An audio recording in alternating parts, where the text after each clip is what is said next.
Welcome to the Deep Dive. Today, we're diving headfirst into, well, a world of incredible power, grace, and some really surprising adaptation into the world of horses. We've got a stack of sources here focusing on 25 truly magnificent breeds. That's right. And, while there are over 600 unique horse breeds across the globe, our source really zeroes in on these specific 25. They were chosen for traits that make them, well, stand out. The mission for this deep dive, it's basically to give you a shortcut to understanding what makes these particular equines so extraordinary, not just how they look, but why their unique features matter. We're linking, stunning appearances to surprising adaptations and their vital historical roles alongside humans. Okay, yeah, let's unpack this. Our source jumps right in, highlighting what they see as the number one most beautiful. And honestly, looking at this description, it's kind of hard to argue. Absolutely. Kicking us off at number one is the Akhal-Tik. And the immediate thing, the thing that grabs your attention, like the source points out, is its absolutely stunning metallic coat. It doesn't just shine, it actually glistens. People often say it looks like spun gold or polished metal. Wow. It almost looks like something out of a fantasy story. Mm. The source also mentions its sleek body, long legs, delicate skin, gives it this incredibly elegant and athletic profile. And what's fascinating here is how this striking appearance is all wrapped up in deep history. It originated in Turkmenistan and the breed's lineage. It dates back over 3,000 years. So this isn't just an old breed. It's one of the oldest known, period.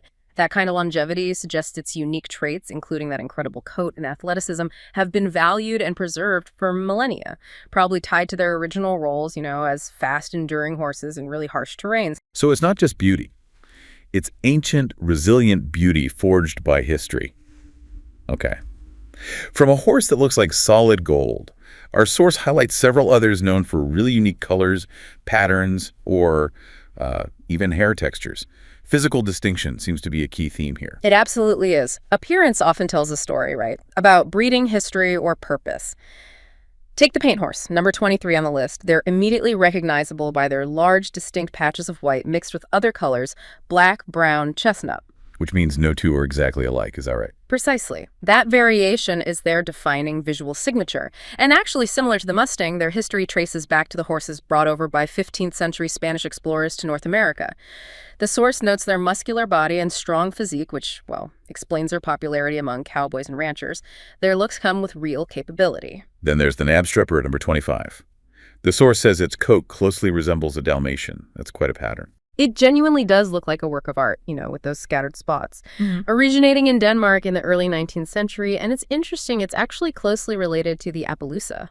Ah, speaking of Appaloosas, that's number 18. Right. The Appaloosa is also famous for its unique spotted patterns, especially over the hindquarters, developed by the Nez Perce tribe in the American West. The source really highlights their versatility, strong build, great endurance, and friendly temperament. You see them in ranching, recreational riding, and their appearance combined with their history, it truly symbolizes the spirit of the American West and that, deep bond between humans and horses forged through mutual survival and work. Okay, bringing it back to the Knabstrupper for a second. The source mentions its intelligence and trainability, even popular as circus horses, for complex stunts, and excelling in equestrian disciplines, too. Exactly. So the striking look isn't just for show. It often comes with a keen mind and, an ability to perform. It's that blend of form and function. The Menorcan horse, number 6, is another breed where appearance is huge, but it's linked to a unique skill. Oh, right. The one easily recognized by its striking all-black coat. That's a really powerful look. It really is. Native to the island of Menorca in Spain, their solid black coat is their most distinctive feature. But the source notes that beyond the looks, they're known for graceful movements, a strong build, and a calm temperament. What truly sets them apart, though, is their unique ability to perform the bot. The bot? What's that? It's this elevated trot where the horse rears dramatically on its hind legs. Oh, wow, like a special move. Exactly. It's central to traditional Menorcan celebrations, so it links their appearance directly to a specific cultural and athletic purpose. Wow, a specific dance move. That's cool. What about the Haflinger, number 15? That one's very distinct visually. Yeah, the Haflinger is immediately recognizable. You've got that golden chestnut coat, contrasting beautifully with a flowing white or flaxen mane and tail. It originated in the rugged Haflinger Mountains, that's on the Austria-Italy border back in the 19th century. The source highlights its adaptability, muscular build, broad chest, and surprising strength. Surprising. How so? Well, it notes it's sturdy enough to carry 2 adults. No kidding. Yeah. They were specifically bred for work in challenging mountain terrain, agriculture, forestry, pulling carriages. So their look directly reflects their history as robust, dependable workhorses bred for a specific, demanding environment. And the Frisian, number 24, that's another famous one. Its look kind of evokes a sense of nobility, doesn't it?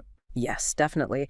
That striking black coat, the incredibly long flowing mane and tail, and the dense feathers, the long hair around their lower legs, it gives it a truly royal and powerful appearance. Originating in the Netherlands, their strength and presence meant they were highly valued back in the Middle Ages, carrying knights, pulling heavy loads.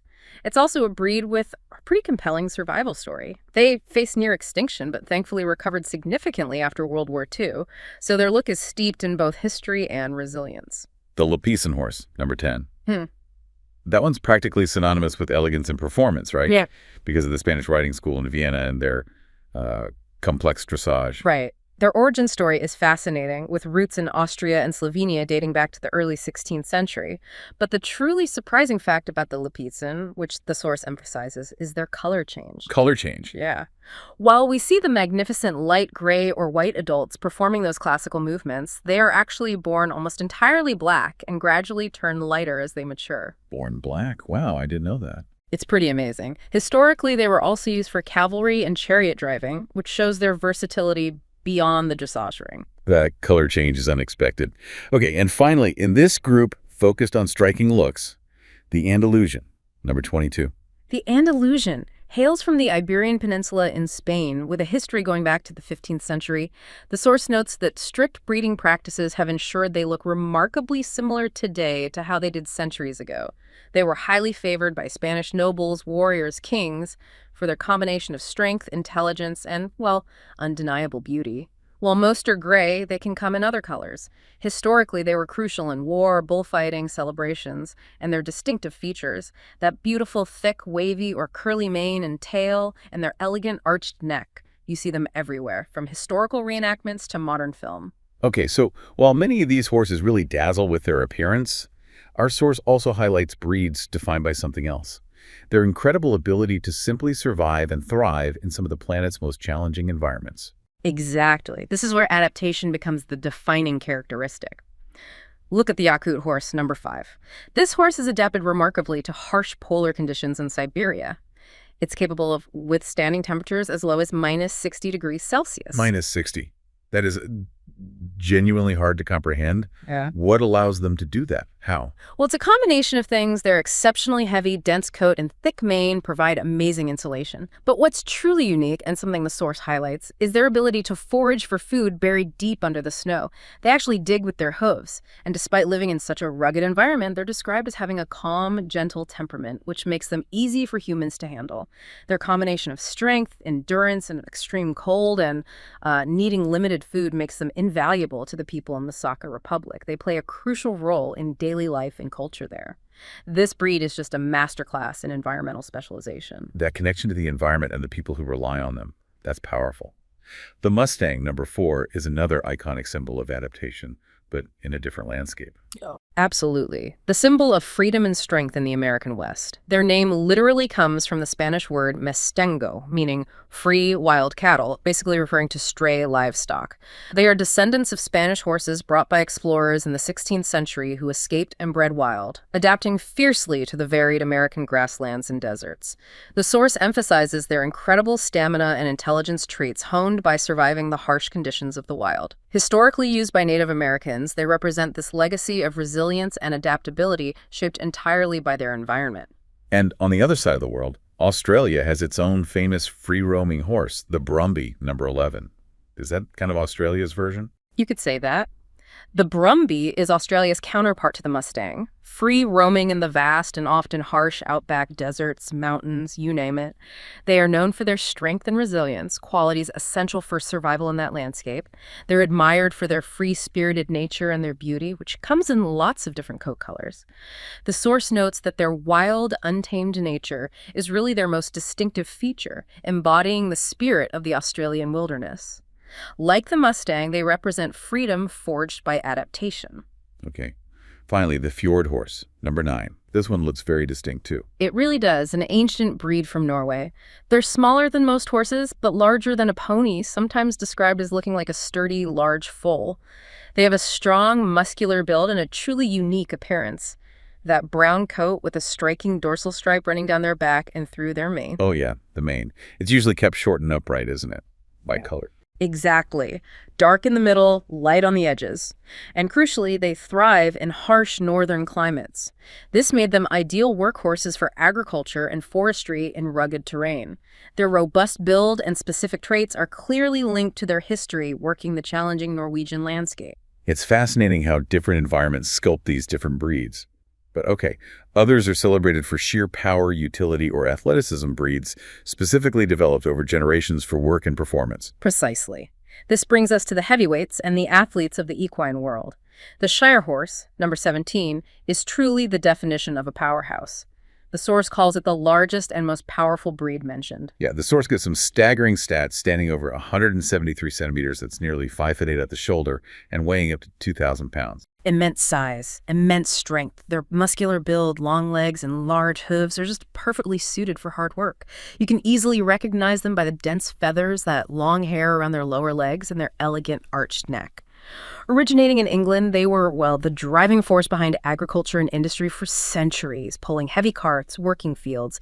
But despite their size, the source notes they typically have a calm and friendly temperament. They're admired for both their majestic beauty and their raw power. The Comtois horse, number 13, is also described as powerful and majestic, but maybe in a different way. Well, it's known for endurance and versatility, originating in the Jura Mountains of France. The source mentions they've been used for centuries in demanding tasks, agriculture, forestry, even military purposes. Their muscular build, thick chest, powerful legs make them ideal for pulling heavy loads, similar to the Shire, but perhaps, a bit more agile for mountainous terrain. They were reportedly brought to France by a Germanic tribe way back in the 4th century. They really stand as a symbol of resilience and adaptability, cherished for their usefulness and their charming nature. Okay, moving towards performance now, rather than just heavy work. The Spanish Norman horse, number 3. Ah, yes. This breed is highlighted for its excellence in equestrian sport shows and historical reenactments, specifically for its combination of beauty and grace. The source describes a muscular build, thick chest, strong legs, noble head, expressive eyes, and that thick flowing mane and tail. It's this blend of power from their Norman ancestry and elegance from their Spanish side that makes them incredibly versatile and highly admired in various performance disciplines. Their purpose is really explicitly in skilled athletic display. The Oldenburg horse, number 8, sounds like it kind of bridges the gap between work and sport. Yes, exactly. Originally bred for farm work and pulling carriages in 17th century Germany, but they've since evolved into a premier sport horse. They're known for excellent movement, athleticism, and trainability. The source emphasizes their intelligence and eagerness to please, which makes them highly suitable for riders of all levels, from amateurs to professionals. They have a strong build, friendly temperament, well-muscled body, long legs, graceful neck. They're sought after globally for competitive equestrian sports. Their enduring popularity is rooted in their ability to combine strength, beauty, and rideability. The Dutch Warmblood, number 14, is described as relatively new. What's the focus there? Is it all sport? Pretty much. It's a modern breed from the Netherlands, the result of really careful breeding, specifically aimed at creating the ideal sport horse. The focus is on combining strength, smoothness of movement, and a calm temperament. They're noted for being easy to train and handle. The source highlights their exceptional performance capability and powerful, graceful movements, pointing to strong, sloping shoulders and long legs designed for longer, more efficient strides. Admired for beauty, physical strength, adaptability, they're definitely a favorite among serious riders today. It's a breed engineered for contemporary equestrian demands. And the Hanoverian, number 16, is called one of the most beautiful and magnificent. Where does it fit in this group? Another sport horse. Yes, another classic sport horse breed from Germany, highly regarded globally. Recognized by its well-proportioned body, strong legs, and refined head. The source emphasizes its strong build, elegant movement, and ease of handling. They are inherently athletic, well-balanced, with powerful hindquarters and long, graceful strides. Suitable for disciplines like dressage and show jumping for both beginners and professionals. Their combination of strength, beauty, and reliability has really ensured their enduring popularity in competitive arenas. like the Oldenburg and Dutch Warmblood, their purpose is performance. Okay, shifting gears again. Our source also highlights horses defined not just by their look or raw strength, but by, well, their temperament, unique personality, remarkable trainability, or even surprising size. Right. This section really focuses on the horse as a partner and companion, or for some very specific, non-traditional roles. The Morgan horse, number 2, really stands out here for its expressive personality and versatility. They're described with regal, slender bodies, but also a muscular build, arched neck, and expressive eyes. Originating in the U.S. early 19th century, they were originally bred for utility, I think, but became known for a smooth gait and a truly lovable nature. That lovable nature is absolutely key to their trainability. The source notes they are highly trainable, adaptable, and eager to work. This makes them suitable for an incredible variety of activities, from trail riding to competitive driving. Their stunning appearance combined with that loyal, willing personality. That's what makes them so cherished and respected by horsemen. Now, for something completely different in terms of scale, the Falabella, number 7. The tiny one, right? That's the one. This is a miniature breed from Argentina, barely reaching 32 inches. That's less than a meter at the shoulder. They're often mistaken for ponies because they're so small, but they are considered true miniature horses.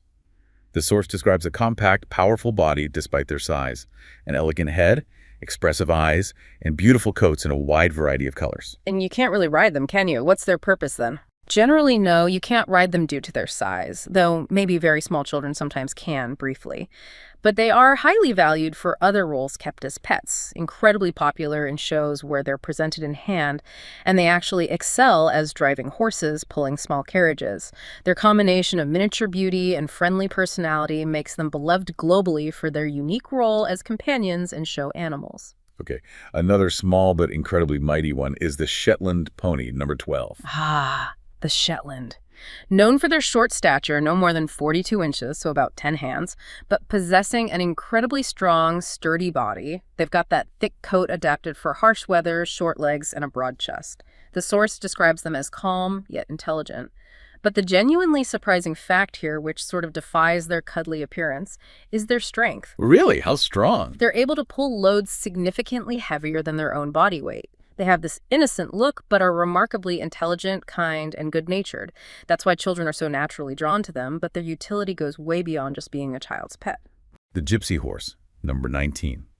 Sounds like it has a unique combination of traits. Powerful, but also graceful.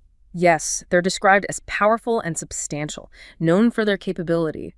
The source even mentions incredible jumps, but perhaps most visually striking for their luxurious, soft, shiny hair movement. Especially the dense feathers, that long hair on all 4 legs, which adds incredible grace and beauty to their movement. Originating in the British Isles, they were specifically bred by the Gypsy, or Roma, people for pulling their vardos, their caravans. This required a horse that was not only strong and reliable for constant travel, but also versatile and gentle enough to be around family members, including children. And the source really emphasizes their temperament, doesn't it? Absolutely. Calm and friendly, they are highly intelligent, easy to train, and genuinely seem to enjoy working with people. The Gypsy people value them not just for their crucial utility in travel, but as cherished family members, which, well, that speaks volumes about their bond and temperament. The Arabian horse, number 20, is famous for its ancient history, of course, but also its relationship with humans. Indeed. Historians date its history back over 5,000 years to the Arabian Peninsula, making it arguably the oldest continuously bred horse breed. You can immediately recognize them by that finely sculpted head shape, large expressive eyes, arched neck, and high-tail carriage, giving them a look of balance and innate confidence. But the source also talks about their inner beauty. What does that mean exactly? That refers to their nature and intelligence. They're described as one of the most social breeds with humans, highly responsive, taking commands well, really understanding requirements. Historically, they were used in war, racing, and crucially, as foundational stock for improving countless other breeds, contributing their endurance, spirit, and structure. Their strong desire to please their owner is a defining trait, making them highly responsive and, for the right handler, very willing partners. Then there's the Marwari horse, number 21, from India. This one has a truly unique physical feature, those ears. It does. They're known for their distinctive inward curved ears, which often touch or even overlap at the tips. That trait is instantly recognizable. They have a long history with the Rajput warriors in battle, valued for their bravery, endurance, and fierce loyalty. The source mentions their amazing durability and agility, honed for long journeys and harsh desert conditions in the Rajasthan region of India. They're still celebrated today in competitive sports, traditional celebrations, cultural festivals. Royal families historically used them and treated them as part of the family, which really underscores that trait of loyalty and the close bond. We circled back to the Andalusian earlier for its appearance, but the source also highlights its intelligence and trainability, right? Making it a favorite for nobles and warriors beyond just looks. Right, showing how beauty, strength, and intelligence often go hand in hand in these performance and working breeds. And similarly, the Knabstrup, which we noted for its Dalmatian-like coat, is highlighted again here for being incredibly intelligent, very good at learning commands, sought after as circus horses, and excelling in various equestrian disciplines. It just reinforces that for many breeds, the striking appearance comes packaged with significant mental capabilities and a willingness to partner. Wow, okay, so we've covered 5 breeds, and I mean, each one has something truly unique that makes it magnificent. From metallic coats and those inward curved ears to incredible strength, deep historical roles, and surprising loyalty. It's quite a range. It really is. And what becomes clear exploring these 25, just as highlighted by our source, is that the definition of magnificent or beautiful in horses is incredibly broad. It's tied not just to, physical aesthetics, but to their incredible adaptations to survive challenging environments, their profound historical partnerships with humans across diverse cultures, the specific skills they were bred for, and their distinct personalities. Each trait, whether it's a coat color or a temperament, it tells a story about their lineage and their role in the world. Yeah, this deep dive really gave us a glimpse into the amazing variety and sheer magnificence found within just a fraction of the world's horse breeds. It really shows how deeply intertwined their stories are with ours. And if we connect this to the bigger picture, considering the rich history and diverse roles these breeds, and countless others, have played alongside humans, from essential companions and cherished family members to crucial partners in war, demanding workers, elite athletes. This raises an important question for you, the listener, to consider. What does the unique beauty, specific adaptations, and distinctive traits of each breed tell us about the enduring and complex relationship between humans and horses across different cultures and environments throughout history? How have we shaped them, and how have they, in turn, shaped human civilization? That is something certainly worth thinking about. Thanks for joining us for this deep dive.